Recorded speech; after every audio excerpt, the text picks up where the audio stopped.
Retired शिक्षकगण, BO साहब, विद्यालय के प्राचार्य एवं सभी शिक्षक शिक्षिकाएं, प्यारे बच्चों, आज मुझे इस कार्यक्रम में आकर के काफ़ी प्रसन्नता का अनुभव हो रहा है, क्योंकि जैसा हमारे पूर्व वक्ताओं ने कहा, शिक्षक दिवस 5 सितंबर को सर्वपल्ली राधाकृष्णन के जन्म दिवस के अवसर पर मनाया जाता है। सर्वपल्ली राधाकृष्णन जी आंध्र प्रदेश में आंध्र यूनिवर्सिटी में और बनारस हिंदू यूनिवर्सिटी में वाइस चांसलर रह चुके। उसके बाद वो तत्कालीन सोवियत यूनियन में भारत की तरफ से मनोनीत राजदूत के रूप में रहे। फिर 5 साल अपने देश के उपराष्ट्रपति रहे, उसके बाद 5 साल राष्ट्रपति रहे। मेरा ये मानना है कि जो हिंदी में सही शब्द है वो गुरु शब्द है। गुरु का मतलब भारी भी होता है। भारी से ये आशय नहीं है कि शरीर से भारी। भारी का मतलब ये है कि जैसे कोई स्पोर्ट्स में जो बच्चे रहते हैं उनको जो कोच सिखाते हैं, चाहे वो प्राइवेटली एम्प्लॉयड हो चाहे शासकीय संस्था में एम्प्लॉयड हो, वो भी गुरु हैं अपने आप में। और एक यदि इंस्टीट्यूट है जो टेलरिंग का काम सिखाते हैं दूसरे को, एक फैशन टेक्नोलॉजी का भी काम है, उसके अंदर जो दूसरे लोगों को फैशन टेक्नोलॉजी की बातें सिखाते हैं। जैसे एविएशन की बात करें, जैसे आपके जो एयर होस्टेस हैं और क्रू ग्राउंड हैंडलर्स हैं, उनको भी जो ट्रेनिंग दी जाती है, वहाँ पे भी जो सिखा रहा है वो भी एक गुरु है। तो जो ज्ञान से कौशल से भारी है, मतलब जिसमें कौशल आपसे ज़्यादा है और जिसमें ज्ञान आपसे ज़्यादा है, वो गुरु है। और जो शिक्षक दिवस मनाया जा रहा है, ये गुरु के महत्व को, समाज को पुनः रेखांकित करने के लिए शिक्षक दिवस मनाया जाता है। मेरा ऐसा मानना है कि हमारे जो बच्चे यहाँ बैठे हैं उनके लिए तो ये बहुत सौभाग्य का विषय है कि वो इतने अच्छे विद्यालय में पढ़ रहे हैं। इससे भी हमारे जो विद्यालय ग्रामीण क्षेत्र में उनमें इतनी सुविधाएं नहीं हैं। आज के अवसर पर हमारे जो बीओ हैं और जो रिटायर्ड शिक्षक हैं, उनके साथ बैठ कर के हम चर्चा करेंगे, क्योंकि जो प्रारंभिक शिक्षा है उसके जब तक मजबूत नहीं होगी तो आने वाले जो 9-10 की स्कूल्स हैं उनमें बहुत लोड हो जाता है। ये एक अलग पॉलिसी मैटर है, बट आज के अवसर पर मैं बच्चों से कहना चाहता हूँ कि शिक्षक दिवस में यदि हमने जो हमारे शिक्षक है यदि उनका सम्मान कर लिया, सम्मान कई तरीके से होता है। जैसे मैं आया, मेरा साल श्रीफल से सम्मान हो गया, लेकिन मन से कोई इज्जत ही नहीं कर रहा है, तो एक सतही सम्मान होता है। और एक सम्मान होता है गुरु दक्षिणा, मतलब हम उसको क्या दे रहे हैं, गुरु को क्या चाहिए आपसे, उसको जो प्रकट सम्मान है उसकी भी जरूरत है कि ठीक है आपने उसका नमन किया, उसको साल श्रीफल से सम्मान किया या गुरु के चरण स्पर्श किए, ये सम्मान है। लेकिन गुरु को आपसे सही सम्मान तब मिलेगा जब आप पिछली कक्षा में जिस लेवल पे थे, जैसे पिछली बार आपका 78% था, तो अब आप 88 ला के दिखाओ इस बार।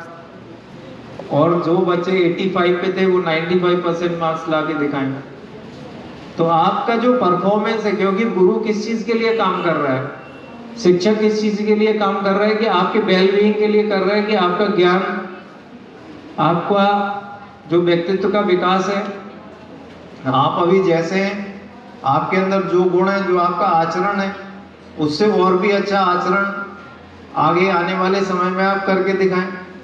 बहुत सारे बच्चे हैं जो अभी भी मोबाइल में बहुत सारा समय खराब कर रहे हैं। आप मोबाइल का टाइम घटाइए कि आप एक दिन में मोबाइल यदि 1.5 घंटे, 1.25-2 घंटे इतने मिनट खर्च कर देते हैं, अब आप आने वाले समय में उसको कम करिए और दूसरी प्रोडक्टिव चीज़ों में लगाइए।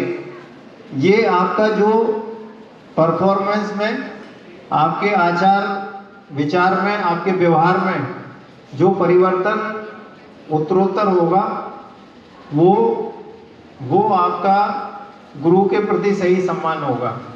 प्रकट सम्मान करें उससे मैं मना नहीं कर रहा हूँ, बट आपकी परफॉर्मेंस में सुधार करके, और जब तक आप में आत्म प्रेरणा नहीं होगी, स्वयं आप ऐसा सोचेंगे नहीं कि मुझे अच्छा बनना है, तो जो एक्सटर्नल फोर्सेस हैं वो आपको इंटरनली ठीक करने के लिए ही हैं। आप स्वयं में जब ये अवधारणा करेंगे, आज जो शिक्षक दिवस आज यहाँ पे मनाया जा रहा है, हमारे जो प्यारे बच्चे बच्चियाँ बैठे छात्र छात्रा हैं, उनसे मेरा ये अनुरोध है कि आने वाले समय में आप एक हर क्षेत्र में अच्छा परफॉर्मेंस करें। और पहले भी मैं छोटे छोटे समूह में आपसे रूबरू हुआ था, तब भी मैंने ये कहा था कि सामान्य तौर पे जो बच्चे रहते हैं उनके मन में एक अवधारणा आ जाती है कि सिर्फ एकेडमिक्स ही सब कुछ है। वो ये सोचते हैं कि मतलब जैसे कि यदि ये 98% है तो मैं यदि 78 हूँ तो मैं शायद इससे बहुत इंफीरियर हूँ। ये कोई अवधारणा नहीं है। हर फील्ड में आप अलग अलग फील्ड से जहाँ पर भी जाएंगे, हमेशा आपको अपने आप को उत्कृष्ट रखना है।